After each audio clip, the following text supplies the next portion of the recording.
অনেকে আগে বলতো শুনতাম যে তোরা আমার জুতা নিয়েই পরে থাকবি, আমার জুতাটাই কামড়াতে পারবি, আর কিছু করতে পারবি না। এইটার বাস্তব প্রমাণ আমি অনলাইনে এসে পেলাম। এতে আমি প্রাউড ফিল করি যে আসলে দিশা তার অবস্থান এত সুন্দর একটা জায়গায় নিয়ে গিয়েছে, নিজেকে এমন ভাবে তৈরি করেছে যে হেটার্সরা দিশার জুতা নিয়ে পড়ে আছে। মানে বুঝেন কতটুকু ব্রেনলেস হলে যে একজনের জুতা নিয়ে পড়ে থাকে। যেটা আসলে আগে শুনতাম যে তুমি আমার জুতা নিয়ে পড়ে থাকবা, তুমি আমার জুতার উপযুক্ত, এই ধরনের কথা অনেকে বলতো। আমি কখনোই বলিনি এই ধরনের কিছু। সবাই আল্লাহ সৃষ্টি, সবাই সবার অবস্থান ক্রিয়েট করে।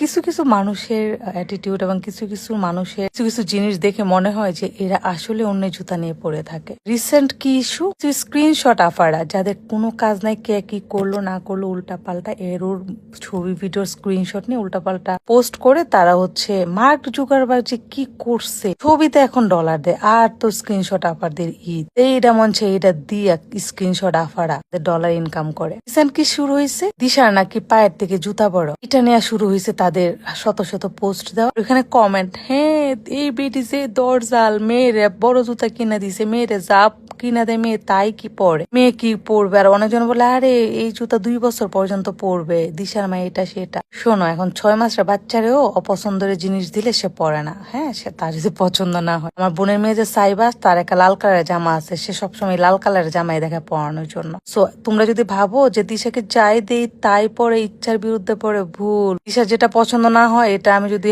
হাজার হাজার টাকা দিয়েও কিনি, সে একবারে বেশি পড়বে না। আর যেটা পছন্দ হয় সে সেটা বারবার পড়বে। আর আপনাদের মাথায় কি গিলু নাই যেসব আপারা এই ধরনের কমেন্ট করে না, যারা এই ধরনের পরে যখন দিশা শুট করে, ধরেন ও ডান্স করতেছে, ও হচ্ছে লাফালাফি করতেছে, তখন ইনব্যালেন্স হয়ে পাটা একটু সামনে চলে আসে, তখন কি হয় পিছনের সাইডটা সুর একটু ফাঁকা দেখা যায়। যখন হাঁটতে যায়, যখন হচ্ছে নাচানাচি করে, আর সেইটার স্ক্রিনশট দেয়া বলে দিশা বড় জুতা পরেছে, দিশার জুতা অনেক বড়, দেখেন এই যে এই ভিডিওটাতে ওর পা একদম অনেক বেশি সামনে চলে আসছে, জন্য পিছনটা ফাঁকা লাগতেছে, জুতার একদম আঙ্গুল বাইরে চলে আসছে। এখন এটা হতেই পারে। আমি যখন দিশার জন্য শু কিনি, আমি দিশাকে হচ্ছে ভিডিও কলে রাখি, রেখে সে দেখে দেখে দেখে দেখে আমি ঘুরে ঘুরে, ও যদি বলে কনফার্ম করে যে হ্যাঁ এইটা পছন্দ, দেন আমি এইটা আনি। আর শুটা হচ্ছে একটা কমফোর্ট জোন, সেটা যদি কমফোর্ট না হয় তাহলে কেউই পড়তে পারবে না। আর সেকেন্ড হচ্ছে এটা অবশ্যই সুন্দর হতে হবে, স্মার্ট হতে হবে।